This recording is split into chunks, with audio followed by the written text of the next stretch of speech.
نحمده ونستعينه ونستغفره ونعوذ بالله من شرور أنفسنا ومن سيئات أعمالنا من يهده الله فلا مضل له ومن يضلل فلا هادي له وأشهد أن لا إله إلا الله وحده لا شريك له وأشهد أن محمدا عبده ورسوله أما بعد فإن خير الحديث كتاب الله وخير الهدي هدي محمد صلى الله عليه وسلم وشر الأمور محدثاتها وكل محدثة بدعة وكل بدعة ضلالة وكل ضلالة في النار.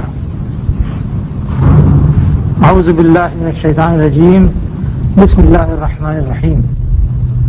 هو الذي أرسل رسوله بالهدى ودين الحق ليظهره على الدين كله وكفى بالله شهيدا. محمد رسول الله والذين معه أشداء على الكفار رحماء بينهم تراهم ركعا سجدا يبتغون فضلا من الله ورضوانا ذلك مثلهم في التوراة ومثلهم في الإنجيل كزرع أخرج شطأه فآزره فاستغلظ فاستوى على سوقه يعجب الزراع ليغيظ بهم الكفار وعد الله الذين آمنوا وعملوا الصالحات منهم مغفرة وأجرا عظيما. برادران اسلام، بھائیوں اور بزرگوں، یہ قرآن مجید کی جو آیتیں میں نے پڑھی ہیں یہ سورہ فتح کے آخر کی دو آیتیں ہیں، آیت نمبر 28 اور آیت نمبر 29. مختصر سے الفاظ ہیں اور صاف اور واضح معنی ہے. اس میں اللہ تعالیٰ نے ہمارے دین اسلام کے بارے میں کچھ باتیں اہم قسم کی بتائی ہیں.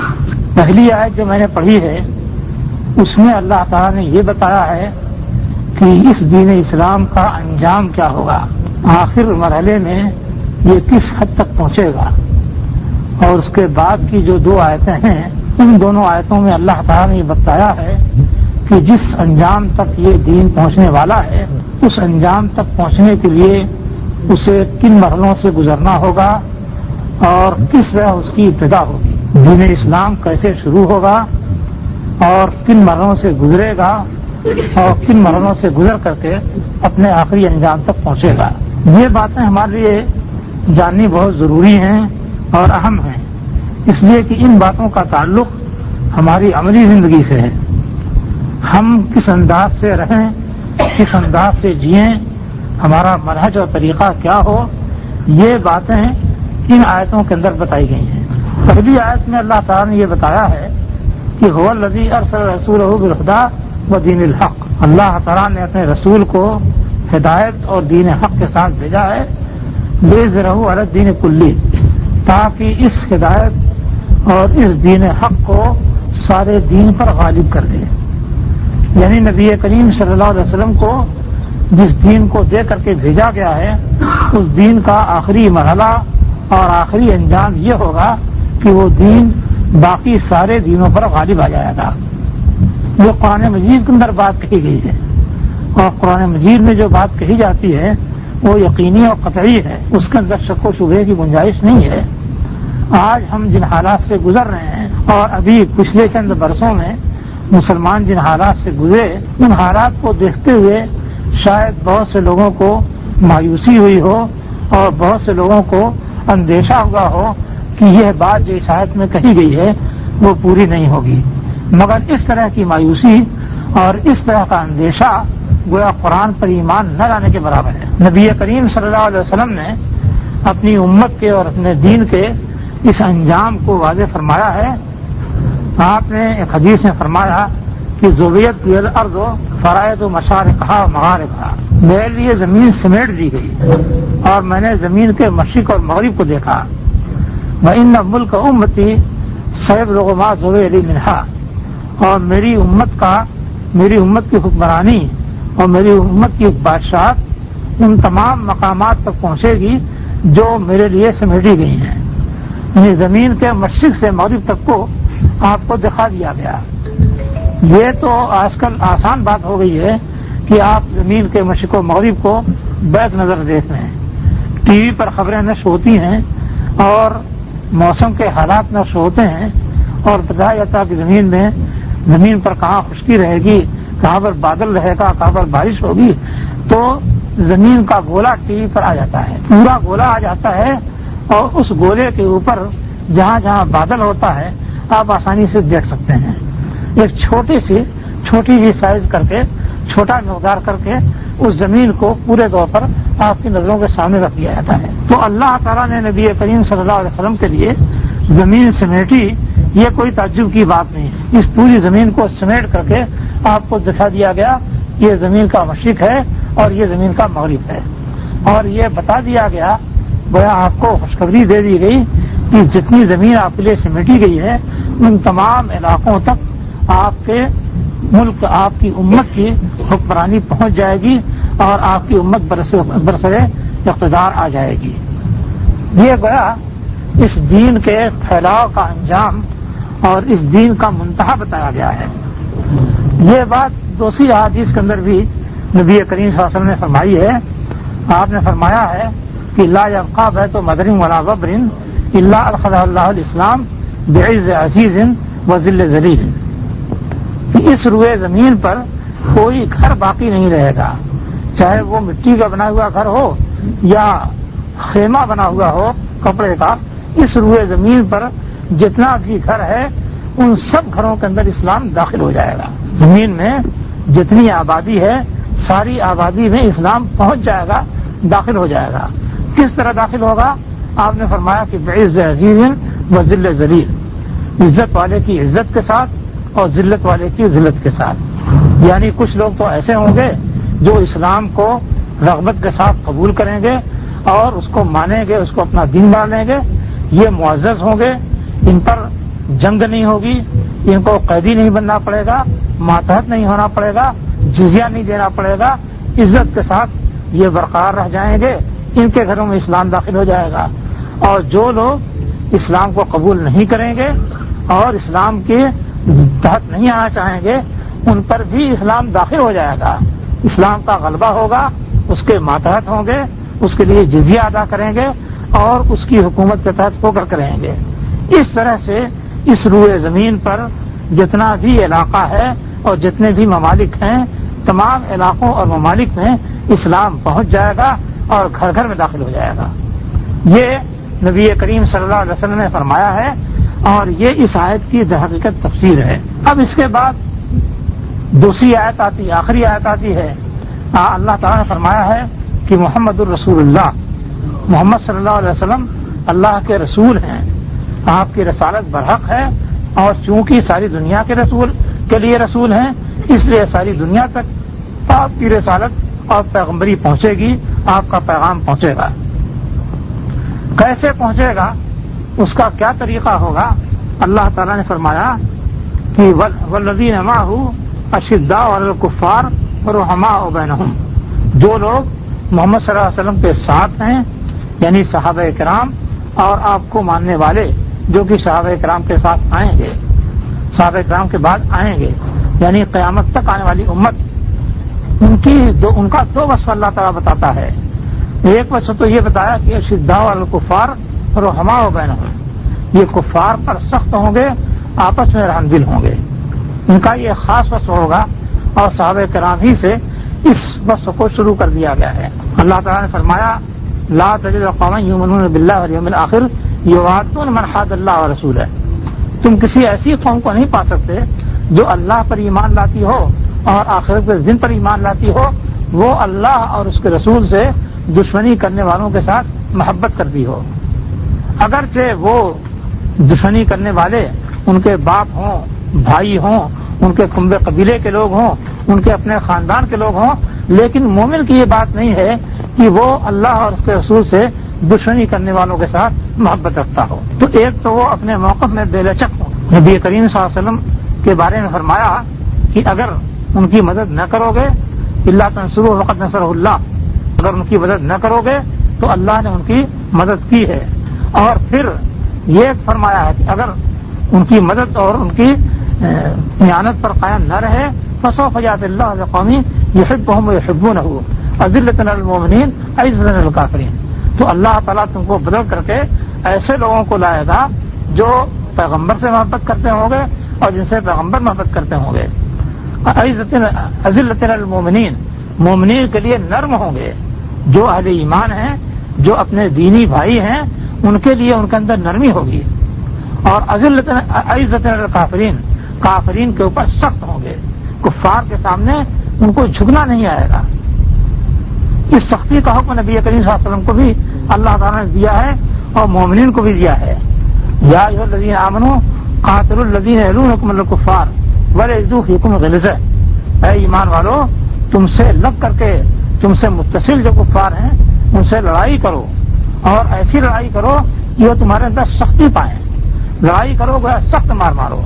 نبی کریم صلی اللہ علیہ وسلم سے فرمایا گیا فَإِمَّا تَثْقَفَنَّهُمْ فِي الْحَرْبِ فَشَرِّدْ بِهِم مَّنْ خَلْفَهُمْ، اگر ان کو لڑائی میں پا جاؤ تو ایسی بری مار مارو کہ وہ لوگ جو دور ہیں، پیچھے ہیں، بھی آئے نہیں ہیں، ان کا حال بگڑ جائے، وہ بگڑ جائیں، ان کی ضرورت ختم ہو جائے۔ اس طریقے سے ان کفار کو سختی سے، تو یہ اللہ تعالیٰ نے حکم دیا ہے، اور اسی بات کی طرف اشارہ کیا ہے کہ اشداء علی الکفار رحماء بینہم، یہ کفار پر سخت ہیں اور آپس میں رحم ہیں۔ یہ ایک وصف ذکر کیا ہے، اور اس کے بعد دوسرا وصف ذکر کیا ہے تراہم رکعا سجدا یبتغون فضلا من اللہ رضوانہ، تم ان کو دیکھو گے کہ وہ رکوع کر رہے ہیں، سجدے کر رہے ہیں، اللہ تعالیٰ کا فضل چاہتے ہیں اور اس کی رضا چاہتے ہیں۔ یعنی دوسرا وصف یہ ہوگا کہ یہ لوگ اللہ تعالیٰ کی عبادت کریں گے اور اس کے احکام کو بجا لائیں گے۔ اللہ تعالیٰ نے کیا فرمایا ہے وَمَا أُمِرُوا إِلَّا لِيَعْبُدُوا اللَّهَ مُخْلِصِينَ لَهُ الدِّينَ، لوگوں کو حکم نہیں دیا گیا ہے مگر اس بات کا کہ وہ اللہ کی عبادت کریں، اس کے لیے دین کو خالص کرتے ہوئے۔ دین کو خالص کیسے کرنا ہے؟ دین کو خالص کرنے کی دو شکل ہے، ایک یہ ہے کہ جو عبادت کریں اس سے اللہ تعالیٰ کی رضامندی مطلوب ہو، یہ نہیں کہ چلو صاحب نماز پڑھیں، لوگ دیکھیں کہ بڑا نمازی ہے، زکوٰۃ ادا کریں یا صدقات و خیرات کریں، لوگ دیکھیں کہ صاحب بڑا سخی ہے، خوب پیسے لٹاتا ہے، اور اس طرح کے اور کام کریں کہ لوگ دیکھ دیکھ کر کے سمجھیں کہ صاحب بڑا نیک آدمی ہے، بڑا اچھا آدمی ہے۔ یہ نہیں، بلکہ جو کام نیکی کا کرنا ہے اللہ کی رضا کے لیے اور اللہ کو خوش کرنے کے لیے کرنا ہے۔ تو ایک اخلاص کی صورت تو یہ ہے، اور اخلاص کی دوسری صورت یہ ہے کہ جو کام کرنا ہے وہ اللہ تعالیٰ کے بتائے ہوئے راستے کے مطابق کرنا ہے، نبی کریم صلی اللہ علیہ وسلم سے جو بات بتائی ہے اس کے مطابق کرنا ہے۔ اب ہمارے اندر جو مشکلات ہیں، اب دل کا حال تو اللہ تعالیٰ ہی جانتا ہے کہ کون آدمی واقعتاً اللہ کے لیے عبادت کر رہا ہے، کون اللہ کے لیے نہیں کر رہا ہے، لیکن مشکل یہ ہے کہ نبی کریم صلی اللہ علیہ وسلم نے جو راستہ دیا ہے اس سے ایک حد تک چڑ ہو گئی۔ اس طرح سے لوگوں کو غیر نبی کے پیچھے لگا دیا گیا ہے کہ نبی کی کوئی حیثیت ہی نہیں رہ گئی، بس تبرک کے لیے پڑھ لو اور طاق پر رکھ دو۔ اللہ کا قرآن آیا ہے، پیغام آیا ہے، کسی کا خط اگر کسی کے گھر جاتا ہے سارا کام چھوڑ کر کے وہ پہلے خط پڑھنا شروع کرتا ہے کہ ہمارے فلاں عزیز نے کیا لکھا ہے، کیا کہا ہے۔ قرآن مجید اللہ کا پیغام ہے، ظاہر بات ہے کہ اس پیغام کو سمجھنا چاہیے، لیکن کیا ہے اس کو محض تبرک کے لیے تلاوت کر لو اور طاق پر سجا کر کیا فرمایا گیا ہے یہ سمجھنے کی کوشش نہ کرو، تو ایک بڑی مصیبت یہ آ گئی ہے، یعنی بدعات کی بھرمار ہوگی، اللہ اور اس کے رسول کے احکام کے خلاف اور اس پر تجاوز جو ہے بڑھ گیا ہے۔ اللہ تعالیٰ نے فرمایا ہے یا ایھا الذین آمنوا لا تقدموا بین یدی اللہ ورسولہ، اے ایمان والو اللہ اور اس کے رسول سے آگے نہ بڑھو، واتقوا اللہ، اور اللہ سے ڈرو، جتنی بات اللہ اور اس کے رسول نے بتائی ہے اس کے اوپر جم جاؤ اور اس سے آگے بڑھ کر کے مزید کوئی کام اور مزید کوئی بات نکالنے کی کوشش نہ کرو۔ تو یہ دو باتیں ہوئی ہیں اللہ کے اس کلام میں، دو باتیں بتائی گئی ہیں، ایک تو یہ کہ مومنین کا وصف ہوگا کہ وہ جہاد کریں گے اور دشمن کے بارے میں سخت ہوں گے، بے لچک ہوں گے، اور دوسری بات یہ بتائی گئی ہے کہ وہ اللہ تعالیٰ کا فضل اور اس کی رضامندی چاہنے کے لیے اس کی عبادت کریں گے اور اس کی اطاعت کریں گے، اس کے راستے پہ چلیں گے۔ جہاد کے بارے میں بے شمار احادیث آئی ہوئی ہیں اور قرآن مجید کے اندر خود بہت ساری آیات آئی ہوئی ہیں اور بہت سارے پردے کھولے گئے ہیں۔ نبی کریم صلی اللہ علیہ وسلم کے زمانے ہی سے منافقین کا سلسلہ شروع ہو گیا تھا۔ اللہ تعالیٰ نے اپنی کتاب میں جہاد کے مقاصد بیان کیے ہیں اور یہ لوگ جو تھے ان کے کچھ حالات بھی بیان کیے ہیں۔ ایک جگہ فرمایا گیا ہے وَإِنَّ مِنْهُمْ لَمَن لَيُبَطِّئُنَّ، تم میں سے کچھ ایسے لوگ ہیں لَيُبَطِّئُنَّ جو پسو پیش کرتے ہیں، جہاد کے اندر جائیں نہ جائیں اس بارے میں تردد کرتے ہیں، ہچکتے ہیں۔ فَإِنْ أَصَابَتْكُمْ مُصِیبَةٌ قالوا قد انعم اللہ علیہ اذ لم اکن معہم شہیدا. اگر جہاد میں تمہیں نقصان پہنچ جاتا ہے، زپ اٹھانی پڑتی ہے، تو کہتے ہیں کہ اللہ کا فضل ہے کہ میں ان کے ساتھ نہیں تھا. وَإِنْ أَصَابَكُمْ فَضْلٌ مِّنَ اللَّهِ قَالُوا أَلَمْ نَكُن مَّعَكُمْ. اور اگر اللہ کی طرف سے کوئی فضل پہنچ جائے، فتح حاصل ہو جائے، مال غنیمت حاصل ہو جائے، تو کہتے ہیں کہ ہم بھی تمہارے ساتھ تھے، ہم بھی تمہاری تائید کرتے تھے. اور اس لیے فرمایا گیا کہ فَإِذَا ذَهَبَ الْخَوْفُ سَلَقُوكُم بِأَلْسِنَةٍ حِدَادٍ، کہ جب خطرہ آ جاتا ہے تب تو تدور اعینہم کالذی یغشی علیہ من الموت، ان کی آنکھیں اس طرح گردش کرتی ہیں، اس طرح دیدے پھرتے ہیں کہ جیسے گویا موت کے خوف سے غشی ہو رہی ہو. فَإِذَا ذَهَبَ الْخَوْفُ سَلَقُوكُم بِأَلْسِنَةٍ حِدَادٍ. اور جب خطرہ ٹل جاتا ہے، جنگ کی حالت ختم ہو جاتی ہے، تو تیز تیز کچھی کی طرح زبان چلانا شروع کر دیتے ہیں. کیوں؟ اشحۃ الخیر، مال کے لالچ میں. تو مال کے لالچی بھی تھے کہ مال غنیمت جو آتا ہے ہم کو حصہ ملے، اور دوسری طرف موت کا خوف بھی رہتا تھا کہ آنکھیں اس طرح پھیرتے تھے جیسے موت کی غشی آ رہی ہے، اس طریقے سے آنکھیں پھیرتے تھے. تو منافقین کا یہ حال بیان کیا، اور اللہ تعالیٰ نے بتایا جنگ احد میں مسلمان گئے اور پہلے فتح یابی کی شکل ہوئی، اور اس کے بعد مشرکین نے تھوڑی سی کامیابی حاصل کر لی، کچھ مسلمانوں کو شہید کر دیا. تو اللہ تعالیٰ نے اس پر تبصرہ کرتے ہوئے بتایا کہ ما قال اللہ لیذر المؤمنین علی ما انتم علیہ. اللہ تعالیٰ مومنین کو اسی حالت میں چھوڑنے والا نہیں ہے جس حالت میں کہ تم لوگ ہو. حتی یمیز الخبیث من الطیب، یہاں تک کہ اللہ تعالیٰ خبیث کو طیب سے الگ کر دے. یعنی مومنین کی صفوں میں کچھ خبیث لوگ بھی داخل ہو گئے ہیں، تو اللہ تعالیٰ ان خبیث لوگوں کو ظاہر کرنے کے لیے آزمائے گا. یہ نہیں ہے کہ ایسے ہی چھوڑ دے، ٹھنڈی ٹھنڈی باتیں کرتے رہو، اور گرم عبادت جو ہے جس کے اندر کی لہو بہانا پڑے اس کی نوبت نہ آئے اور پتہ ہی نہیں چلے کہ کون صحیح ہے کون غلط ہے. وما کان اللہ لیطلعکم علی الغیب، یہ بھی نہیں ہے کہ اللہ تعالیٰ تم کو غیب پر مطلع کر دے اور بتا دے کہ دیکھو فلاں فلاں فلاں فلاں جو تمہاری صف میں آ رہے ہیں یہ منافق ہیں، یہ مطلب پرست ہیں، اور فلاں فلاں جو لوگ آ رہے ہیں وہ مخلص ہیں. اللہ تعالیٰ اس طرح سے تم لوگوں کو غیب پر مطلع نہیں کرے گا، بلکہ اللہ تعالیٰ ایسے حالات لائے گا کہ وہ حالات کھول دیں گے. چنانچہ جنگ احد پیش آئی، اور اس کے اندر منافق جو تھا رئیس المنافقین عبداللہ بن ابی، وہ چلا نبی علیہ السلام کے ساتھ، لیکن وہ چاہتا تھا کہ باہر جا کے مقابلہ نہ کیا جائے تاکہ ان کو میدان میں نکلنا پڑے، دشمن کے سامنے نہ آنا پڑے. جب اس کی بات نہیں مانی گئی تو راستے سے وہ 300 آدمیوں کو توڑ کر کے لے کر کے مدینہ واپس آ گیا، اور سارے لوگوں کو معلوم ہو گیا کہ یہ منافق. اور کیسے کیسے ان کا راز کھلتا ہے، کس کس طریقے سے کھلتا ہے، آپ پڑھیے اگر سورہ منافقین تو اس میں اللہ تعالیٰ نے ذکر کیا ہے، اور اس کی تفصیل جو آتی ہے سیرت ابن ہشام میں وہ بڑی عجیب و غریب ہے. یہ عبداللہ بن ابی رئیس المنافقین جو ہے یہ بادشاہ بننا چاہتا تھا، لیکن نبی کریم صلی اللہ علیہ وسلم آ گئے تو اس کی بادشاہت کٹائی میں پڑ گئی. اب جنگ بدر تک تو وہ چپ چاپ پڑا رہا. جنگ بدر میں جب مسلمانوں کو فتح حاصل ہو گئی تب اس نے کہا کہ جناب اب یہ تو دعوت پنپ جانا چاہتی ہے، اب یہ معاملہ چل پڑا ہے، لہذا ایسا کیوں نہ کریں کہ ہم بھی مسلمان ہو جائیں. چنانچہ وہ اپنے ساتھیوں کو لے کر کے مسلمان ہو گیا، اور مسلمان ہونے کے بعد ہی اس نے تماشے شروع کیے. کئی مرتبہ اس نے جنگی معاملات کے اندر مداخلت کی اور نبی کریم صلی اللہ علیہ وسلم کے قصد و ارادے کو روکنا چاہا. سال بھر کے بعد جنگ احد کا معاملہ پیش آ گیا. اب جنگ احد میں نبی کریم صلی اللہ علیہ وسلم چلے تو یہ شخص بھی چلا. اب اس کا کردار دیکھیے کیا تھا، یہ بڑا مبلغ اسلام بنا ہوا تھا. نبی کریم صلی اللہ علیہ وسلم جمعہ کو خطبہ دینے کے لیے جب تشریف لے جاتے تھے، پہلے تو ممبر پر نہیں خطبہ دیتے تھے بلکہ زمین ہی پر کھڑے ہو کر کے ایک تنے سے ٹیک لگا کر کے آپ خطبہ دیتے تھے. جب خطبہ دینے کے لیے تشریف لے آتے تو آپ کے اٹھنے سے پہلے یہ شخص اٹھ جاتا اور اٹھ کر کے کھڑا ہو جاتا اور کہتا کہ لوگوں یہ اللہ کے رسول ہیں، تمہاری دنیا اور آخرت کی بھلائی کے لیے آئے ہیں اور تمہاری کامیابی کے لیے آئے ہیں، اور ایسا ہے اور ایسا ہے، لہذا ان کی بات سنو اور مانو، ان کی پیروی کرو، یہ کرو وہ کرو. خوب اپنا جھک مار لیتا اچھی طریقے سے. اس کے بعد نبی کریم صلی اللہ علیہ وسلم خطبہ شروع کرتے. ابھی سال بھر گزرے تھے وہ مشکل کہ جنگ احد پیش آ گئی. جنگ احد میں نبی کریم صلی اللہ علیہ وسلم نے صحابہ کرام کے اصرار کو دیکھتے ہوئے یہ فیصلہ کیا کہ میدان میں نکل کر کے دشمنوں سے دو ہاتھ کرنے ہیں.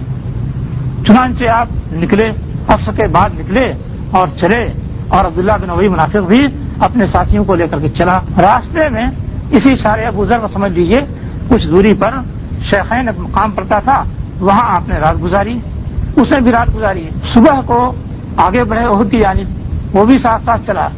ایسے مقام پر پہنچ کر کے جہاں سے دشمن مسلمانوں کی نقل و حرکت دیکھ رہا تھا, وہاں پہنچ کر کے 300 ساتھیوں کو لے کر کے پلٹ گیا. قطع لو نعلم قطار لتمانا کو, اگر ہم جانتے کہ تم لوگ لڑائی کرو گے تو ہم بھی چلتے.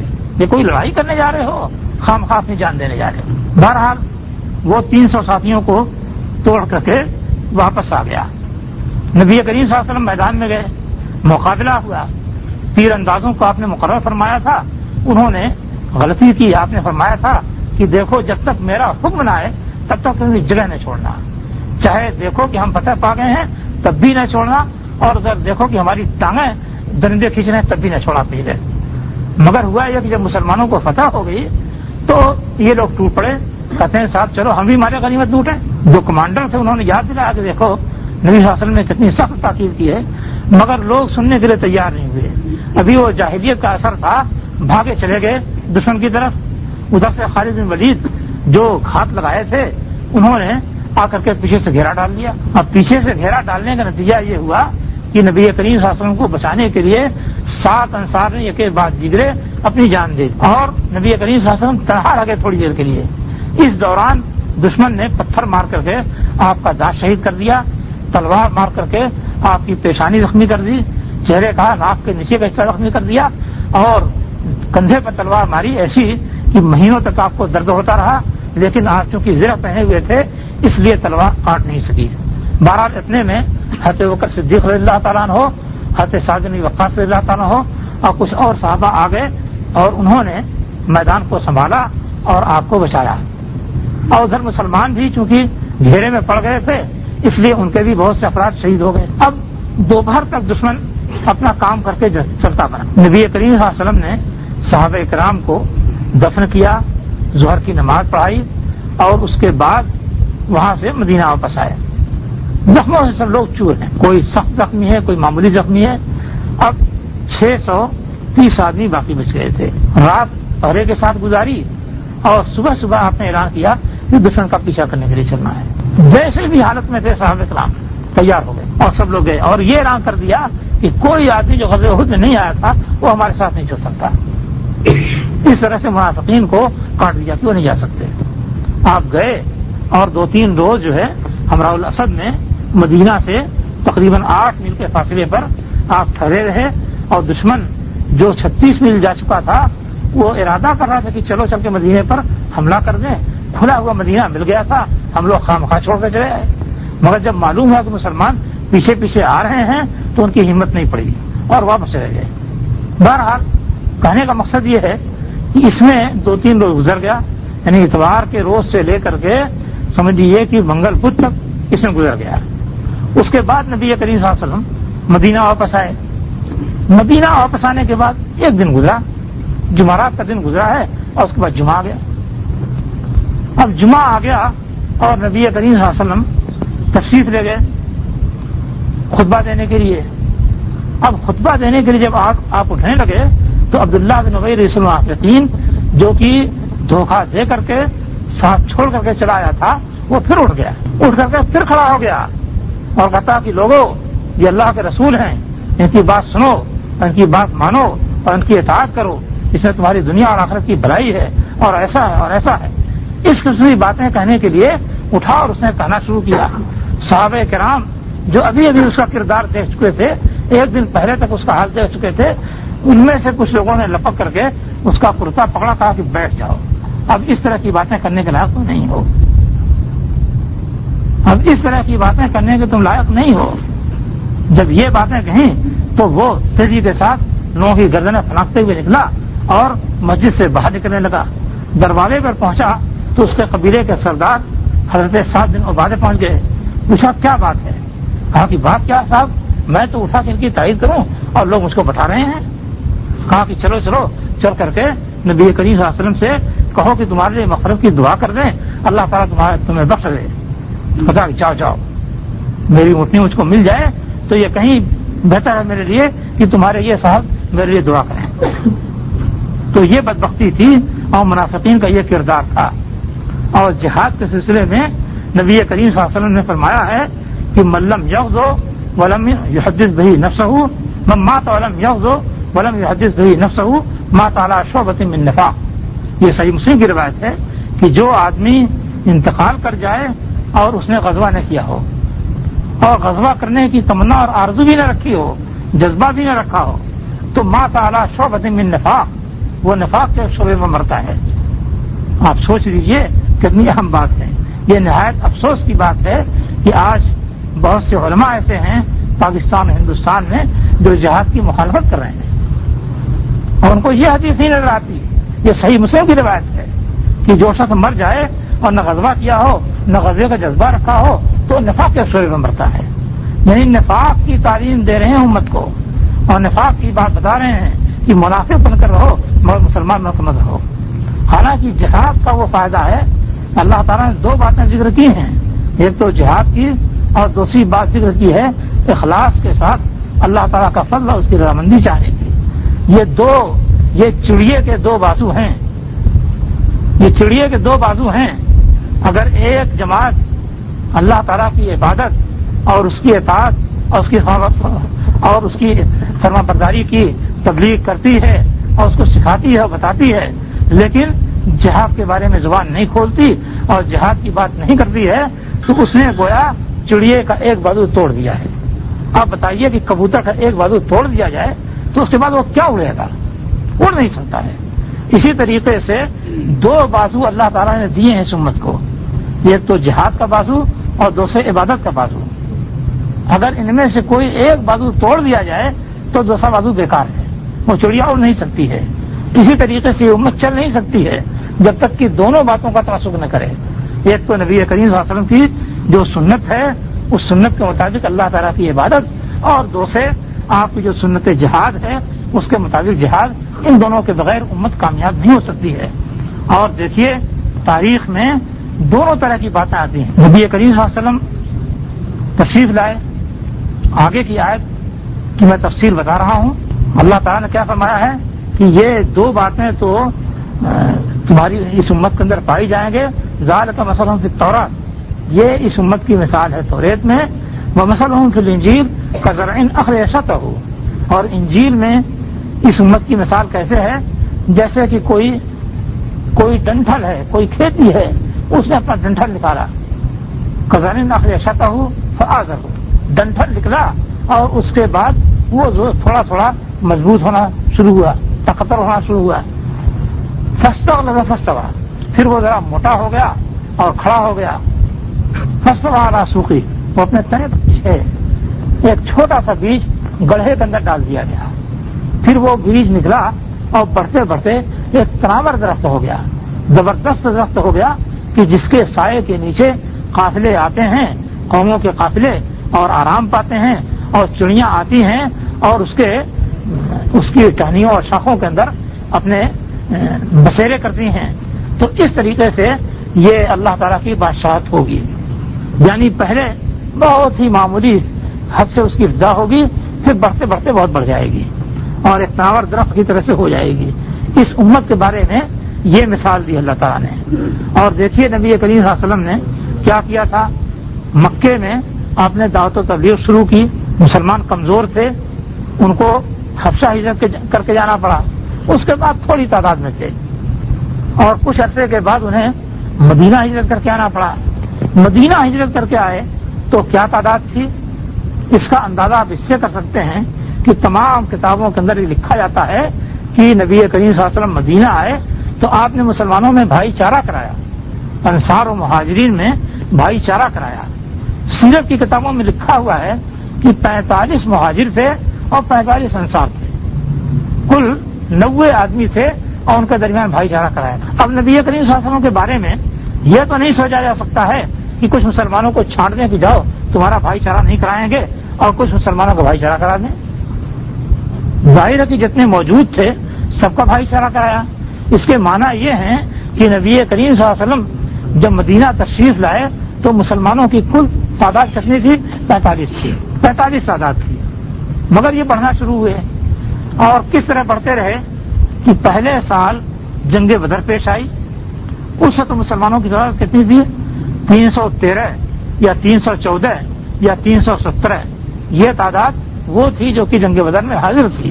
اس کے علاوہ اور بھی مسلمان تھے مدینے۔ پھر یہ تو پہلے سال کی بات ہے، اگلے سال جنگ احد پیش آئی۔ جنگ احد میں کتنی تعداد تھی مسلمانوں کی؟ 1000 تعداد تھی۔ اس میں 300 آدمیوں کو عبداللہ بن ابی منافق توڑ کر کے لے کے چلا آیا، تب بھی 700 تھے، یعنی تعداد ڈبل ہو گئی۔ اچھا، یہ تو جنگ احد میں تعداد تھی۔ اس کے بعد پھر مدینے پر جو جنگ ہوئی وہ جنگ خندق تھی۔ جنگ خندق میں کیا تعداد تھی؟ دشمن جو آیا تھا اس کی تعداد تو 10,000 تھی، لیکن مسلمان جو مد مقابل میں نکلے تھے ان کی تعداد 3,000 تھی، یعنی جو لوگ 1,000 کی تعداد میں وہ مشکل تھے وہ 1 سال 1.5 سال کے بعد 3,000 کی تعداد میں۔ اچھا، پھر اس کے بعد جو بڑی جنگ ہوئی، مکہ فتح کرنے کی جنگ ہوئی۔ فتح مکہ کے موقع پر مسلمانوں کی تعداد کیا تھی؟ 10,000۔ 3,000 سے بڑھ کر کے مسلمانوں کی تعداد 10,000 ہو گئی۔ یہ اس طریقے سے ڈنٹھل نکلتا ہے زمین سے، اور اس کے بعد وہ دھیرے دھیرے بڑھتا جا رہا ہے، پھیلتا جا رہا ہے، اور اس کا تنا جو ہے مضبوط ہوتا جا رہا ہے۔ اور دیکھیے ابھی مکہ فتح کرنے گئے تو 10,000 تعداد تھی، اور 3 ہفتے کے بعد جنگ حنین پیش آئی۔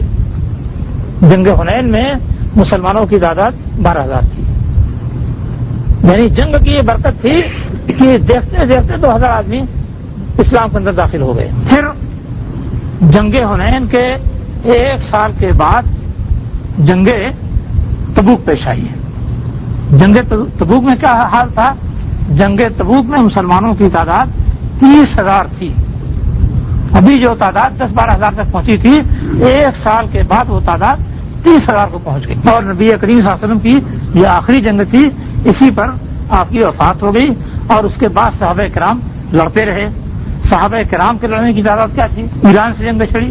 ایران سے جنگ چھڑی تو رستم 2 لاکھ یا 3 لاکھ فوج لے کر کے آیا تھا، اس کے مقابل میں حضرت خالد بن ولید رضی اللہ تعالیٰ عنہ سے 30,000 صحابہ کی فوج لے کر گئے، اور رستم کو خط لکھا کہ تم اور تمہاری قوم جس طریقے سے جینا پسند کرتی ہے، میں ایسے لوگوں کو لے کر کے آیا ہوں کہ وہ اسی طریقے سے مرنا پسند۔ چنانچہ ان کے خط کا یہ اثر پڑا کہ اس کو مد مقابل آنے کی ضرورت نہیں ہوئی، اور اپنی فوج کو لے کے واپس چلا گیا۔ پھر وہی حضرت خالد بن ولید ہیں جو ایران کی سرحد پر ایک فوج کو چھوڑ کر کے ملک شام جاتے ہیں۔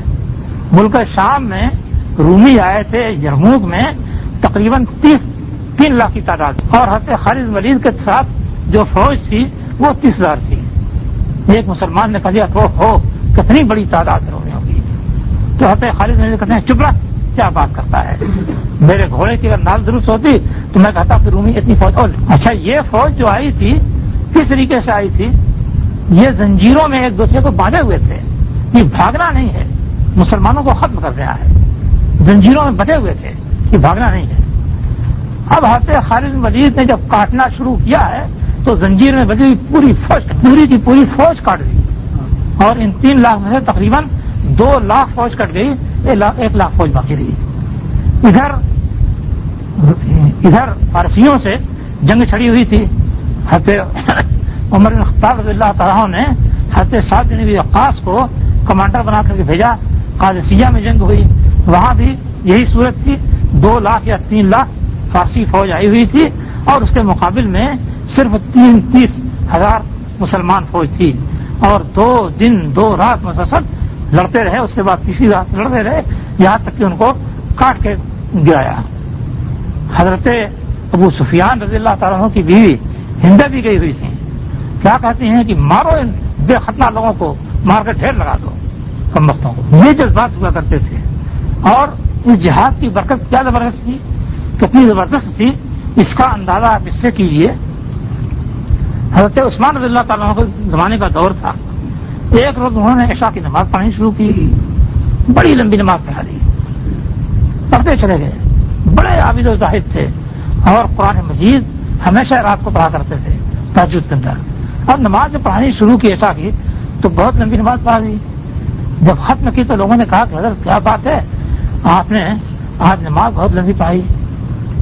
تو کہنے لگے کہ میں افریقہ چلا گیا تھا، میں سوچ رہا تھا کہ افریقہ کا فلاں علاقہ کیسے پتہ ہوگا، اسی سوچ میں گم تھا۔ صحابہ کرام نے کہا کہ آپ حکم دیجیے ہم جائیں گے۔ انہوں نے کہا ٹھیک ہے، لنگر لگوٹ کرو، کسو چل دو۔ آپ جانتے ہیں کتنی دور تھا؟ مدینہ سے جہاز وہاں 7 گھنٹے میں پہنچتا ہے۔ جہاز، ہوائی جہاز جو ہے وہ جگہ 7 گھنٹے میں پہنچتا ہے۔ حضرت عبداللہ بن سعد بن سرح جو ہیں ان کو حکم دیا گیا، انہوں نے فوج جمع کی اور پہنچ گئے۔ تھوڑی سی فوج تھی، تقریباً 25,000 لوگ تھے، اور 2 لاکھ آدمیوں کو لے کر کے وہاں کا حکمراں آیا۔ تو ان سے آگے کی بات ہے، اور اس سلسلے میں ذکر کیا جاتا ہے کہ وہ آیا اور آ کر کے مسلمانوں کے گردا گرد ان لوگوں نے اس طرح گھیرا ڈال دیا کہ جیسے کنگن بنا دیا جاتا ہو۔ مسلمان پریشان تھے کہ کیا صورت ہوگی، اور اس نے اعلان کیا کہ ان کے سردار کو کا جو سر لائے گا میں اس سے اپنی بیٹی کا نکاح کر دوں گا۔ حضرت عبداللہ بن زبیر بھی تھے، انہوں نے کہا کہ آپ بھی اعلان کر دیجیے کہ ان کے حکمراں کا جو سر لائے گا میں اس سے اس کی بیٹی کا نکاح کر دوں گا، آپ بھی اعلان کر دیجیے۔ چنانچہ اس نے بھی اعلان کر دیا۔ حضرت عبداللہ بن زبیر چھوٹی عمر کے تھے، مدینہ ہجرت کر کے جب حضرت اسماء آئی ہیں اس وقت پیدا ہوئے تھے۔ اب وہ کیا ہوا، انہوں نے کہا کہ چند آدمی مجھ کو دو، چند آدمی ان کو دیے گئے۔ انہوں نے کہا کہ دیکھو تم لوگ میری پشت کی حفاظت کرنا، پیچھے سے میری حفاظت کرنا کہ کوئی پیچھے سے نہ آ جائے۔ ٹھیک۔ اب وہ آگے آگے چلے اور یہ ان کے ساتھی پیچھے پیچھے چلے، اس انداز سے ہو گئے کہ گویا کوئی وفد جا رہا ہے، اور پہنچے اس کے بادشاہ کے قریب اور جا کے مارا اس کو تلوار، اس کی گردن چھڑک گئی، اور اس کے بعد نیزے پر اس کا سر لٹکایا اور اس کو لے کر کے آنا شروع ہوئے۔ اب جو اس کو دیکھا ہے دشمنوں نے تو سب بھاگ گئے، کوئی بھی باقی نہیں رہا۔ اب اس جہاد کی برکت دیکھیے کہ آج وہاں 100% مسلمان ہیں۔ یہ بربری قوم جو تھی آج وہاں 100% مسلمان ہیں، یہ جہاد کی برکت ہے۔ اسی طریقے سے دیکھیے ہمارے ہندوستان کا معاملہ، ابھی ہمارے ہندوستان کے لوگ سوچتے ہیں کہ صاحب جہاد کی صورت پیدا ہوئی کہ نہیں ہوئی۔ بھائی پیدا ہوئی کہ نہیں ہوئی، آپ اس کو سوچئے کہ عورتوں کی وہ بے حرمتی کی گئی، اس کی ویڈیو کیسٹ بنائی گئی اور اس کو بچایا گیا، مسجد ڈھائی گئی، منع مساجد اللہ کرفیت ہو نہ صاف کی خراب ہے، جو اللہ کی مسجدوں کو اس سے روکے کہ اس میں اللہ کا نام ذکر کیا جائے اور اس کی تباہی و ویرانی کی کوشش کرے، اس سے بڑھ کے ظالم کون ہے؟ اولئک ما کان لهم يدخلوها الا خائفین۔ ایسے لوگوں کے لیے تو اس کی بھی گنجائش نہیں ہے کہ وہ مسجد میں داخل ہوں مگر خوفزدہ ہو کر کے۔ یعنی مسلمانوں کو اس طرح چل بیٹھنا چاہیے کہ مسجد کے قریب ہی نہ جائیں۔ تو مسجد ڈھائی گئی اور مسلمان عورتوں کی بے حرمتی کی گئی، اور ابھی ابھی آپ نے سنا ہے کہ قرآن مجید کے نسخے جلائے گئے۔ اب بتائیے کہ کیا بات باقی رہ جاتی ہے؟ حجاج بن یوسف کو بڑا ظالم کہا جاتا ہے، بڑا ظالم تھا۔ کیا ہوا؟ وہ عراق کا گورنر جنرل تھا، لنکا سے جہاز آ رہا تھا جس میں مسلمان بھی تھے، سندھ کے حکمران نے اور اس کے آدمیوں نے اس پر حملہ کیا، اور ایک شخص واپس پہنچا تو اس نے حجاج کو بتایا کہ صاحب اس نے ایک عورت کو قید کیا، ان لوگوں نے، وہ پکار رہے تھے کہ واہ حجاجا، واہ حجاجا، ہائے حجاج، ہائے حجاج، یہ پکار رہی تھی۔ حجاج جو ہے وہ سندھ کی بدماشی پہلے سے دیکھ رہا تھا، اور خلیفہ ولید بن عبد الملک سے کئی مرتبہ اس نے اجازت طلب کی تھی مگر اس کو اجازت نہیں ملی تھی۔ اب جب یہ واقعہ سنا تو خلیفہ کے پاس اس نے لکھا کہ جناب اب تو برداشت سے باہر بات ہے، سندھ پر حملہ کرنے کی اجازت دیجیے۔ چنانچہ خلیفہ نے اجازت دی اور اس نے فوج تیار کی، اپنے بھتیجے محمد بن قاسم کو کمانڈر بنایا اور بھیج دیا، سندھ پر بھیج دیا۔ سندھ میں گئے اور سندھ میں جا کر کے محمد بن قاسم نے جس شان سے اس کو فتح کیا ہے اس کا قصہ آپ لوگ پڑھتے ہوں گے۔ یہ سارا معاملہ کس بات ہو رہا تھا؟ ایک عورت کو گرفتار کرنے، اس کو برداشت نہیں کر سکے، اور جب سندھ فتح ہوا ولید بن عبد الملک کہا کرتا تھا کہ وہ ایک چٹیل میدان ہے، اس سے تم کو کیا ملے گا؟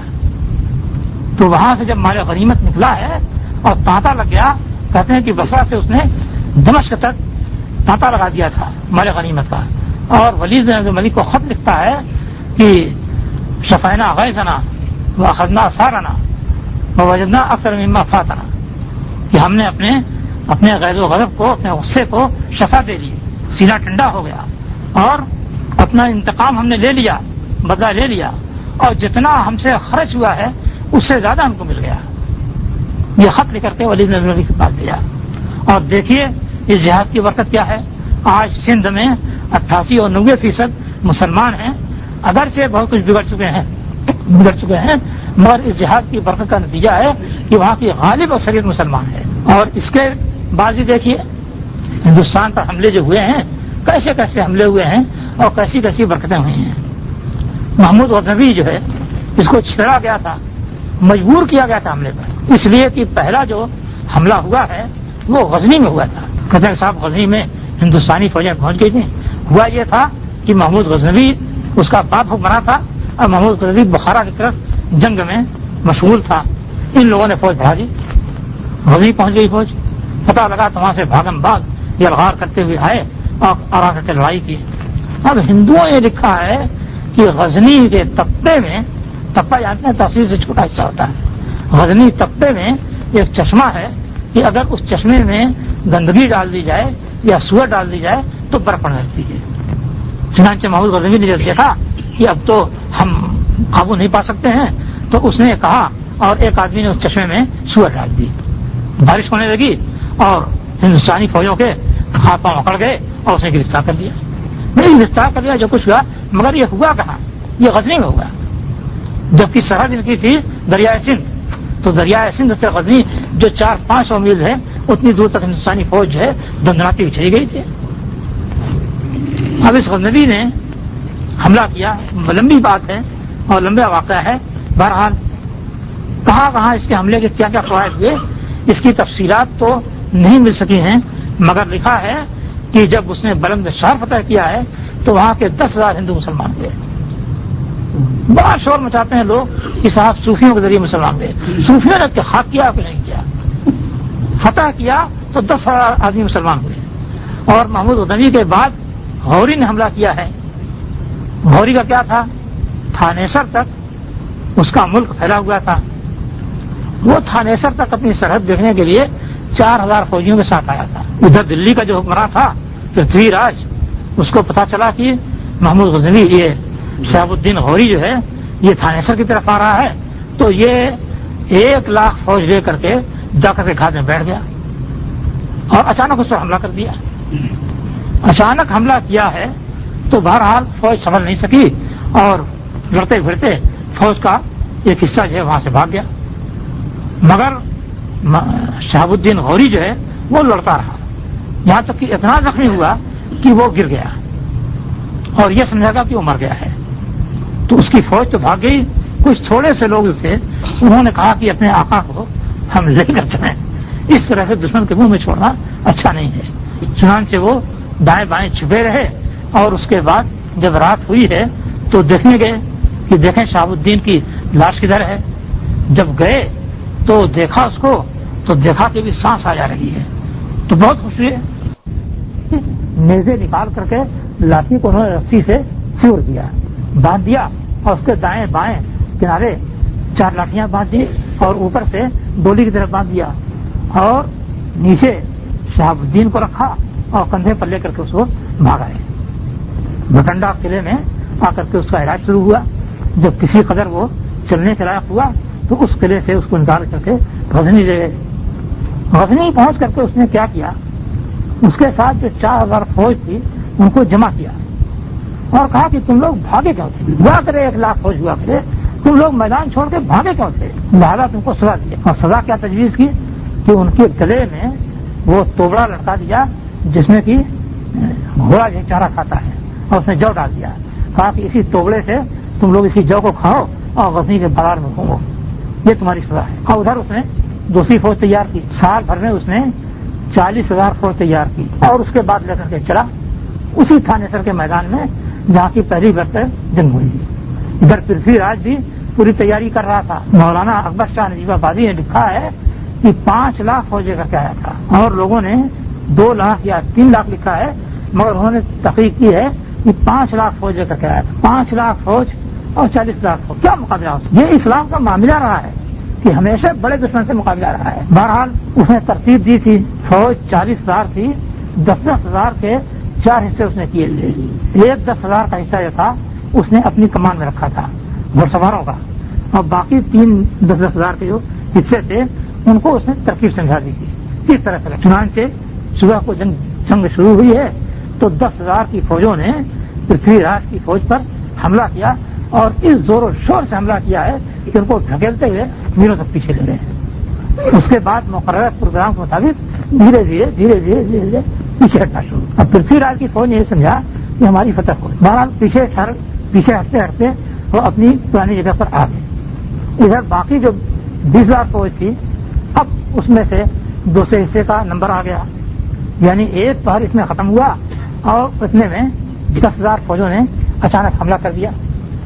وہ 10,000 جو پہلے سے لڑ رہے تھے وہ تو شریک جنگ ہی تھے، مگر 10,000 اور شامل ہو گئے اور اس زور و شور سے حملہ کیا کہ ان کو پیچھے ڈھکیلتے ہوئے تقریباً 1 میل تک لے گئے. اور پھر وہ پیچھے آنا شروع ہوئے.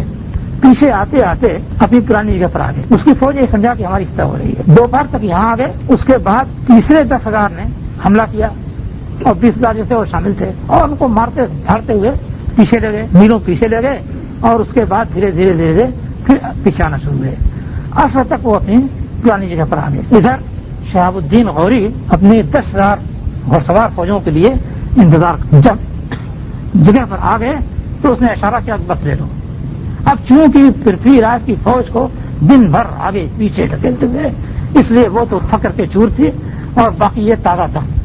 اس نے گھوڑوں کو ریڑ لگائی اور ایک دم اچانک حملہ شروع کیا اور فوج کو مارتے دھاڑتے کاٹتے پیٹتے ہوئے ڈھکیلتے رہے. تو مولانا اکبر شاہ نے آبادی نے لکھا ہے کہ اس میں 2.5 لاکھ فوج کاٹی گئی، جبکہ اور لوگوں نے لکھا ہے کہ 2 لاکھ فوج تھی، 1 لاکھ فوج کاٹی گئی. بہرحال اس کے بعد اس نے دلی فتح کیا اور ہندوستان پر قبضہ کیا. اس زمانے کے جو پنڈت تھے انہوں نے بھی دعویٰ کیا کہ صاحب یہ تو جیت نہیں سکتا ہے، پرتھوی راج جیت نہیں سکتا ہے اور غوری سو دلی آنیم پنی ورث ہندوستانیم. غوری جو ہے ہندوستان پر دلی پر آئے گا اور پورے ہندوستان پہ چھا جائے گا. چنانچہ یہی بات ہوئی کہ اس نے دلی فتح کی اور ہندوستان کو فتح کیا. جانتے ہیں اس زمانے میں کوئی بہت بڑی تعداد نہیں تھی، مگر اس جہاد کا فائدہ کیا ہوا کہ اس جہاد کے نتیجے میں 4 لاکھ ہندو مسلمان ہوئے. 4 لاکھ ہندو مسلمان ہوئے. یہ نہیں ہے کہ آپ بوریا بستر باندھ کے تبلیغ کے لیے بھاگتے دوڑتے رہیے اور جہاد نہ کیجیے تو لوگ اسلام نہ آئیں گے. اس سے وہ برکت نہیں ہوتی ہے جو برکت کی جہاد کے ذریعے ہوتی ہے. اس جہاد سے لوگوں کے دماغ کھلتے ہیں.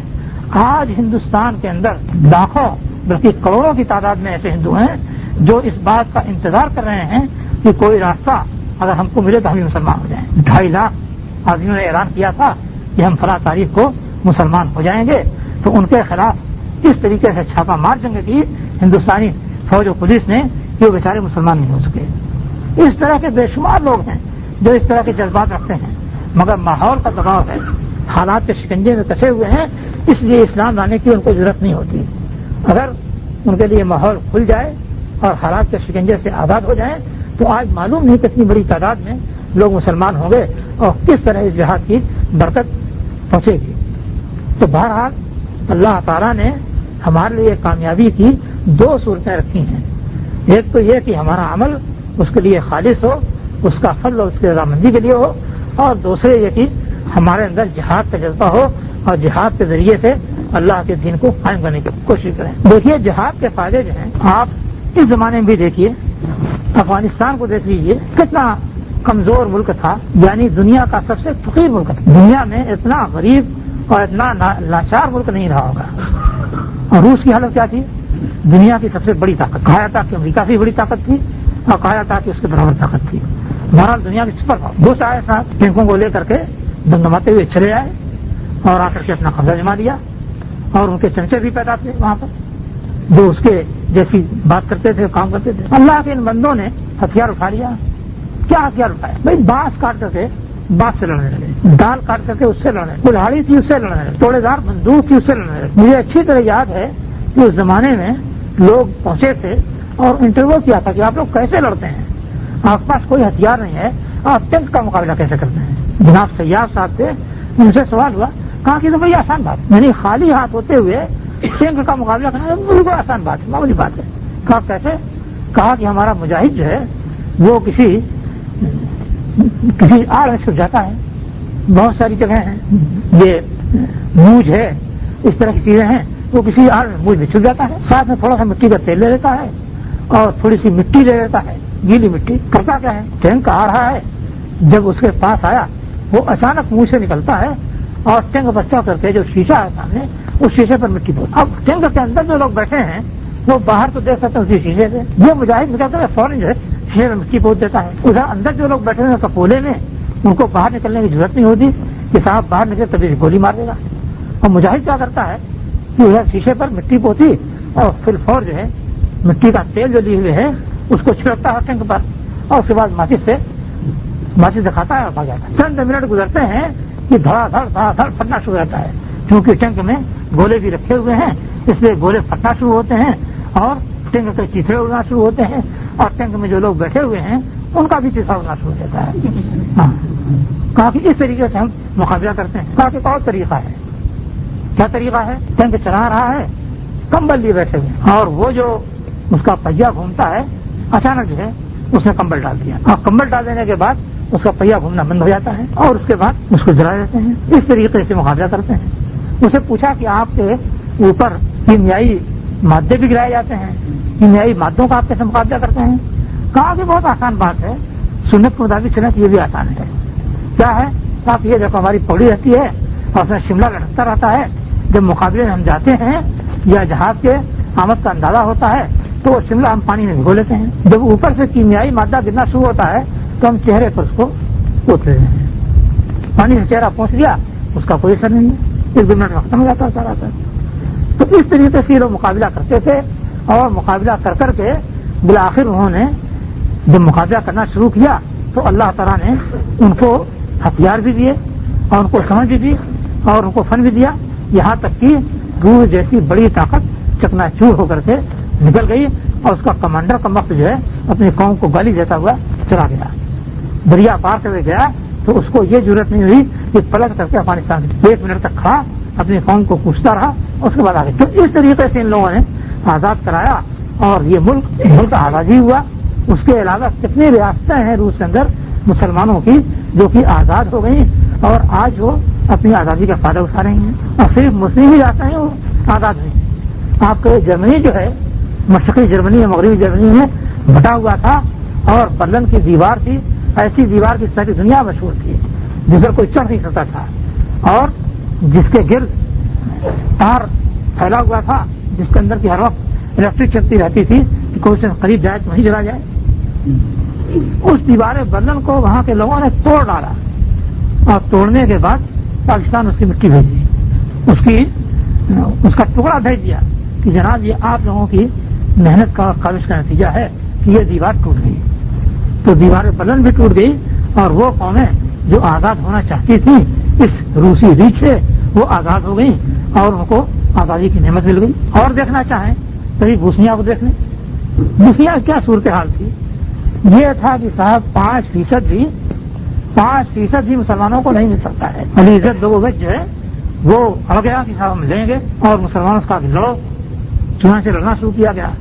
یوگوسلاویہ کی فوج کو دنیا کی چوتھی طاقت پر پہنچایا جاتا تھا، مسلمان بالکل نہتے تھے اور اقوام متحدہ جو ہے یہ بے ایمان اس نے بھی یہ کیا کہ صاحب مسلمانوں کا ہتھیار، یوگوسلاویہ کو روس سے ہتھیار مل رہا تھا، مسلمانوں کا ہتھیار نہیں، چنانچہ ان کو ہتھیار نہیں مل رہا تھا مگر لڑ رہے تھے۔ مجاہدین پہنچ گئے وہاں اور مجاہدین نے لڑنا شروع، اور کس شان سے لڑے ہیں۔ 7 مورچے تھے ان کے، 7 مورچے زمین دوز اور بالکل وہ مشینی مورچے تھے، بٹن دباتے تھے زمین کے اوپر آتے اور بٹن دباتے زمین کے نیچے مورچے چلے آتے تھے۔ 7 مورچے تھے۔ مجاہدین جب پہنچے تو انہوں نے اندازہ کیا کہ یہ حکمت ان کی ہے، کہا کہ اچھا ٹھیک ہے۔ چنانچہ مجاہدین نے نشانے مقرر کر لیے اور نشانے مقرر کرنے کے بعد انہوں نے 1-2 گولے پھینکے، 1-2 گولے جب پھینکے ہیں تو اچانک 7 مورچے جو ہے وہ اپنے چھپی ہوئی جگہوں سے بلند ہوئے، وہ مورچے بلند ہوئے ہیں اور ادھر نشانہ درست تھا، تب مارنا شروع کیا، 6 مورچے سے تباہ ہو گئے اور 7واں مورچہ زخم کھاتا ہوا نیچے گیا۔ معلوم یہ دعویٰ نشر کیا صاحب 5000 مجاہدین نے حملہ کیا ہے، جبکہ مجاہدین کی کل تعداد 50 تھی، کل تعداد 50 تھی، نشر کیا کہ 5000 مجاہدین نے حملہ کیا ہے۔ اور یہاں آپ کو بتایا جائے کہ مسلمان مارے جا رہے ہیں، یہ ہو رہا ہے وہ رہا ہے، مگر وہاں یہ حال تھا کہ مجاہدین نے 1 سال میں 52,000 صرفی فوج کو مار ختم کیا تھا اور اتنا مال غنیمت حاصل کیا تھا جو کہ کئی سال تک حاصل کیا. میں یہاں تھا مدینے میں اپنے گھر میں، اچانک ٹیلی فون کی گھنٹی بجی. کیا صاحب؟ کون صاحب نے؟ شیخ صاحب بول رہے تھے کہ شیخ میں آپ سے ملنا چاہتا ہوں. میں نے کہا کہ آپ کون؟ کہا میں ملنا چاہتا ہوں، نہیں بتاؤں گا کون ہوں. تو کیسے مل سکتا ہوں؟ میں نے کہا کہ ایسا ہے کہ مغرب کی نماز پڑھ کر کے میں باب رحمت سے نکلتا ہوں، آپ وہاں مل لیجیے. کہا ٹھیک ہے، میں آج مغرب کی نماز بعد آپ دے دوں گا. میں مغرب میں آیا، نماز پڑھی، نماز پڑھ کے نکلا. میں نہیں جانتا کون آدمی. میں جیسے ہی باہر نکلا ایک آدمی نہیں جا سکتے ہیں، اس لیے میں آپ کو باہر دکھانا چاہتا ہوں. میں نے کہا ٹھیک ہے چلیے. باہر گئے، بیٹھے. پہلے تو اس نے میری کتاب کا ذکر کیا کہ اس کتاب سے بہت فائدہ ہوا ہے، اور نکالی اس نے کتاب. موسمی زبان میں ترجمہ کیا ہوا تھا اور چھپی ہوئی تھی. اس نے کہا کہ یہ اتنے ہزار کی تعداد میں چھاپ کر کے ہم نے تقسیم کی ہے، اور یہ کتاب ہمارے ہاں مورچے میں ساتھ ساتھ. ایک تو سرائیو جو ریڈیو ہے اس سے اس کا ایک چیپٹر روزانہ شروع ہوتا ہے، اور سرائیو یونیورسٹی میں اس کا باقاعدہ درس ہوتا ہے. اور خاص بات یہ ہے کہ ہم فوج کے اندر اس کو رکھتے ہیں اپنے ساتھ. روزانہ اس کا ایک درس پڑھ کر کے سنایا جاتا ہے، اور جب کسی مورچے پر حملہ کرنا ہوتا ہے تو اس میں سے کسی نئی حاصلوں کے کسی جہاد کے واقعے کو پڑھ کر کے مجاہدین کو سنایا جاتا ہے، اس کے بعد حملہ ہوتا ہے. اچھا، اس کے بعد اس نے کہا کہ یہ دیکھیے ایک نشہ تھا، 2 ورقے میں کچھ معلومات نشر تھیں. بدر البوسنا، بوسنا کی جنگ بدر. کہا کہ دیکھیے مارکا ہوا ہے، اس کا نام ہم لوگوں نے رکھا ہے بدر البوسنا. اور کہا کہ یہ کہاں پر ہوا ہے؟ اس نے بتایا کہ ایک پہاڑی بوسنا کے اندر تھی. اس پہاڑی کے پیچھے سے ایک سڑک جاتی ہے، ایک ادھر شہر ہے ایک ادھر شہر ہے. دونوں شہر مسلمانوں کے ہیں، اور 2.5 برس سے تقریباً سربوں نے ان کو گھیر رکھے تھے، اور یہ سڑک ملانے والی تھی، یہ بھی ان کے قبضے میں تھی. اس پہاڑی پر سرب فوج موجود تھی، اور اس کے بارے میں یورپ اور امریکہ سب کو اس بات کا یقین تھا کہ اگر مسلمان 1 صدی بھی اس کے لیے حملہ محنت کریں گے تو اس کو پتہ نہیں کر سکتے. کہا کہ وہ یقین رکھتے تھے کہ 1 صدی تک محنت کرتے ہوئے اس کو پتہ نہیں. کہا کہ ہم لوگ تقریباً اسی جانب تھے. علی عزت لوگوں میں چاہا، اس نے کہا بھائی یہ پہاڑی فتح کرنی. یہ مجاہدین تھے، انہوں نے کہا کہ ٹھیک ہے ہم اس پر حملہ کرنے کے لیے تیار ہیں، مگر کمان ہماری ہوگی. کہا ٹھیک ہے آپ کمان ہو، مجھے کوئی اعتراض نہیں. البتہ اس نے کہا کہ 2 بریگیڈیئر فوج میں دیتا ہوں. اس نے 2 بریگیڈیئر فوج دی. کہا ٹھیک ہے ہم اس فوج کے ذریعے سے لڑائیں گے، مگر کمان ہماری رہے گی. فوج آ گئی، اور اس کے بعد ان لوگوں نے طے کیا کہ اس پہاڑی پر فلاں روز صبح کو 6 بجے حملہ کرنا. صبح سویرے 6 بجے حملہ کرنا. کہا کہ معاملہ طے تھا، سب کچھ پلان کے مطابق تیار تھا. 6 بجنے میں تقریباً 20-25 منٹ باقی تھے کہ اچانک آندھی اور طوفان آ گیا، زبردست آندھی طوفان آ گیا. یہ ہوا کہ اب کیا کیا جائے؟ تو کمانڈر جمع ہوئے. اکثر لوگوں کی رائے یہ ہوئی کہ حملہ اس وقت ملتوی کر لیا جائے. مگر ایک کمانڈر نے کہا بھائی ملتوی کرنے کی کیا ضرورت ہے؟ ہو سکتا ہے کہ اللہ تعالیٰ کی مدد آئی، اس لیے حملہ پلان کے مطابق کرنا چاہیے، ملتوی نہیں کرنا چاہیے. چنانچہ اس کی بات سب کو اچھی لگی. یہ بات ٹھیک، حملہ پلان. چنانچہ 6 بجا ہے، اور ٹھیک 6 بجے مجاہدین نے اللہ اکبر کہتے ہوئے وہاں پر تماشا. آندھی طوفان بارش سب کچھ ہے، مگر مجاہدین نے اچانک چانا. پھر کیا ہوا؟ وہ کہتے ہیں کہ یہ پہاڑی جس کے بارے میں یورپ اور امریکہ کو یقین تھا کہ مسلمان اس کو 1 صدی کی محنت بھی نہیں قبضہ کر سکتے، اس کے فتح کرنے میں صرف 4 منٹ لگے ہیں، 5 منٹ نہیں لگے. ہاں کہ 4 منٹ میں یہ فتح ہو گئی. 700 سر بھی مارے گئے، اور اس کے بعد پہاڑی سے نیچے دوڑا کر کے ان 700 اور کو مارا گیا، اور یہ دونوں شاہ جو گھیرے میں تھے وہ آزاد ہو. اب وہ کہتے ہیں کہ ہم نے گرفتار کیا تقریباً 150 سربوں کو گرفتار کیا. اس کا فوٹو دیا تھا، وہی فوٹو دکھانے کے لیے وہ مسجد نہیں داخل. پیچھے ہاتھ پکڑے ہوئے ہیں اور لائن سے بیٹھے ہوئے ہیں، ان کا فوٹو لکھا کہ یہ فوٹو لیا گیا. اور اس کے بعد اس میں سے ایک کو کھول کے لے جاتے ہیں اور اس کو چھری سے پکڑ. شیخ صالح محمد بن صالح العثیمین رحمہ اللہ سے ان لوگوں نے فتویٰ پوچھا کہ صاحب ہمارے ہاتھ میں کچھ قیدی آئے ہیں، ہم ان کو چھری سے ذبح کرنا چاہتے ہیں، جائز یا نہیں جائز ہے؟ انہوں نے پوچھا کیوں، کیا بات ہے کہ ذبح کرنا چاہتے ہو؟ کہا کہ یہ لوگ اس طرح کے مجرم ہیں، ان کے جرائم بتائے. کہا کہ ٹھیک ہے ذبح کر سکتے ہو. اس فتوے کو پوچھنے کے بعد ان لوگوں نے ایک ایک کو پکڑ کر کے لے جا کر کے ذبح کیا ہے، اور ذبح کرنے کے بعد اس کا سر دونوں پاؤں کے درمیان رکھ کر کے اس کا فوٹو لیا. وہ بتانے لگے کہ اسی دوران میں ایک عورت آئی اور اس نے کہا کہ صاحب ایک مجرم ہے، میں بھی اس سے انتقام لینا چاہتی ہوں.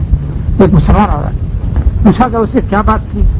تو اس نے کہا کہ ان میں سے ایک میرے پاس آیا، میرے گود میں چھوٹا سا بچہ تھا، اس نے مجھے چھری دی اور کہا کہ لو بچے کو ذبح کرو. اپنے بچے کو، ماں کو چھری دے رہا ہے کہ اپنے بچے کو ذبح کرو. کہا کہ میں نے انکار کر دیا. تو اس کمبخت نے اس بچے کو گود سے چھین کر کے چھری سے ذبح، ماں کے سامنے بچے کو چھری سے ذبح کیا اور اس کا خون گلاس سے نکالا. اور خون جو ہے اس ماں کو دے رہا کہ لو اس کو پیو. کہا کہ میں نے پینے سے انکار کیا تو اس کمبخت نے میری بےحرمتی کی، اس لیے میں اسے انتقام لینا چاہتی. تو ان مجاہدین نے کہا کہ چلو دیکھو ان قیدیوں میں کوئی ہے یا نہیں ہے. تو اس نے جا کر کے دیکھنا شروع کیا. تو دیکھتے دیکھتے اس نے بتایا کہ یہ ہے. ایک آدمی کی طرف اشارہ کیا کہ یہ ہے. چنانچہ اس کو باندھ کر کے اس کے حوالے کیا گیا اور اس نے لے آ کر کے اپنے ہاتھ سے اس طرح سے اس کا جذبہ جو ہے سرد ہوا. اب جانتے ہیں کہ یہی پوچھنا ہے جس کا 5% بھی دینے کے لیے تیار نہیں تھے. جب یہ پہاڑی فتح ہوئی تو بڑا شیطان جو ہے اس نے فوراً دوڑنا شروع کیا، یعنی امریکہ. اور اس نے کہا کہ صاحب صلح کرو. اس میں مسلمانوں کو بچانا مقصود نہیں تھا، مقصود یہ تھا کہ عیسائیوں کو بچائیں. اگر مسلمان آزاد رہے تو اس پہاڑی پر آ گئے ہیں، کچھ دنوں کے بعد اور آگے آ جائیں گے اور فتح کر لیں گے. چنانچہ اس نے معاہدے ڈاٹن کرایا اور اس طرح سے اس معاملے کو ختم کرایا. تو دیکھیے کہ وہ بوسنیا جو 5% نہیں مل رہا تھا، 52% جو ہے چھوڑ کر گئے. 52% جو ہے مسلمانوں کے لیے چھوڑ دیا. اسی طریقے سے اور بھی جگہوں کو دیکھیے، مسلمان جہاں بھی جہاد کے لیے آئے ہیں کس طریقے سے کمر توڑ کر رکھ دی ہے. اسی چیچنیا میں دیکھیے، چیچنیا میں ایک بار روس کو اس طرح سے لتاڑا ہے کہ سڑکیں لاشوں سے بھر گئی اور سب چھوڑ کر بھاگے. اور دوبارہ جب آئے ہیں تو یہ دعویٰ تھا کہ صاحب ایک ہفتے میں پورا چیچنیا جو ختم ہو جائے گا. آج پتہ نہیں کتنے مہینے گزر گئے، مگر حالت یہ ہے کہ سب رو رہے ہیں، روسی فوجی رو رہے ہیں کہ کس طرح سے نجات ملے گی. اور مسلمان جو ہیں وہ موقع پاتے ہی مارتے ہیں. تو اس دین کے قائم رہنے اور باعزت ہونے اور پھیلنے کا جو ذریعہ بتایا گیا ہے وہ جہاد کو بتایا ہے. اور جہاد کو اس امت پر نہایت لازم قرار دیا گیا ہے. قرآن مجید میں بے شمار آئے ہیں. ہمارے ہندوستان کے ایک مولوی صاحب ہیں، وہ ایک مطلب پتہ نہیں کس ترنگ میں تھے، جس نے کہ قرآن میں جہاد کا حکم ہے.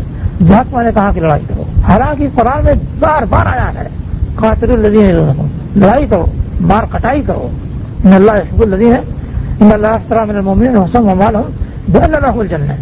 اللہ نے اب مومنین کے دین کو اور ان کے مال کو جنت کے بدلے خرید لیا ہے. مقاتلون فی سبیل اللہ فیقتلون ویقتلون. اللہ کے راستے میں مار کٹائی کرتے ہیں تو مارے بھی جاتے ہیں اور مارتے بھی ہیں. ہاں دیکھیے یہ بات بھی ملحوظ ہے، یہ نہیں ہے کہ جہاد میں نقصان نہیں ہوگا، جہاد میں نقصان ہوگا. دیکھیے جنگ بدر میں مسلمانوں کو فتح ہوئی اور آج تک ہم اس کا تذکرہ کرتے ہیں، مگر کیا ہوا تھا؟ 14 مسلمان شہید ہوئے. جنگ بدر نہایت ہی مشہور ہے اور اسلام کی تاریخ میں نہایت ہی تابناک ہے، مگر 14 مسلمان شہید ہوئے تھے. یہ نہیں ہے کہ بغیر شہادت کے حاصل ہو گیا معاملہ. تو نقصان تو اٹھانا پڑتا ہے، قربانی دینی پڑتی ہے، مگر وہ قربانی جو ہے وہ دین کی سربلندی کی صورت میں ظاہر ہوتی ہے اور دین اس کے ذریعے سے تابناک ہوتا ہے. تو یہ ان دونوں آیتوں کا تھوڑا سا مفہوم ہے اور اس کی تھوڑی سی توضیح ہے. ہمیں چاہیے کہ ہم اللہ تعالیٰ کے ارشاد اور فرمان کو دیکھیں اور اس نے جو کچھ بتایا ہے اس کو سمجھیں. حضرت عائشہ رضی اللہ تعالیٰ کی روایت ہے، انہوں نے نبی کریم صلی اللہ علیہ وسلم نے فرمایا کہ اے اللہ کے رسول، میں قرآن میں جہاد سے افضل کوئی عمل نہیں پاتی. حضرت عائشہ رضی اللہ عنہا کہہ رہے ہیں کہ میں جہاد سے افضل کوئی عمل نہیں پاتی. تو کیا ہمارے لیے بھی جہاد ہے؟ ہم بھی جہاد کریں؟ تو نبی کریم صلی اللہ علیہ وسلم نے فرمایا کہ ہاں تمہارے لیے بھی جہاد ہے، مگر ایسا جہاد تم لوگوں کے لیے ہے کہ جس میں لڑائی نہیں، مار کٹائی نہیں ہے. وہ جہاد کیا ہے؟ حج و عمرہ ہے. تم لوگوں کے لیے جہاد حج و عمرہ ہے. اب عورتوں کا جو جہاد تھا وہ مرد اختیار کر لیں اور مردوں کا جہاد جو ہے وہ فرشتوں کے حوالے کر دیں، تو ایسے کیسے کام چلے گا؟ آج ضرورت ہے کہ ہم اپنے معاملے کو دیکھیں اور آگے بڑھنے کی کوشش کریں. دیکھیے یہ اسرائیل جو ہے بہت سارے لوگ ہیں سمجھتے ہیں کہ ناقابل تصویر ہے. ایک مجاہد نے کہا کہ اس کے ارد گرد جو ممالک ہیں وہ صرف ہم کو جانے کی اجازت دیں، ہم کو جانے سے نہ روکیں اور ہتھیار لے جانے سے نہ روکیں، پھر انشاءاللہ 3 مہینے کا جذبہ. یہ مجاہدین کا جذبہ ہے اور یہ خیالات ہیں. تو جہاد سے بڑے حقائق کھلتے ہیں اور اس کے ذریعے سے ہمت بڑھتی ہے، امت بڑھتی ہے اور اسلام پھیلتا ہے. اور جہاد جب چھوڑ دیتے ہیں تو اسلام سکڑنا شروع ہو جاتا ہے. ابھی دیکھ لیجیے 100 سال 150 سال کی جو تاریخ ہے اس میں اسلام کتنا سکڑا ہے، سکڑ کر رہا ہے. اور اب جو دوبارہ شروع ہوا تھا تو دیکھیے اسلام پھیل رہا ہے، اس کی زمین پھیل رہی ہے اور دوسرے لوگ اعتراف کریں. تو اللہ تعالیٰ ہمیں حقائق کو سمجھنے کی توفیق دے اور اس پر عمل کرنے کی توفیق دے، اور جو کچھ ہم سے ٹوٹا پھوٹا عمل ہو جائے اللہ تعالیٰ اس کو قبول فرمائے. سبحان ربک رب العزت عما یصفون وسلام علی المرسلین والحمد للہ.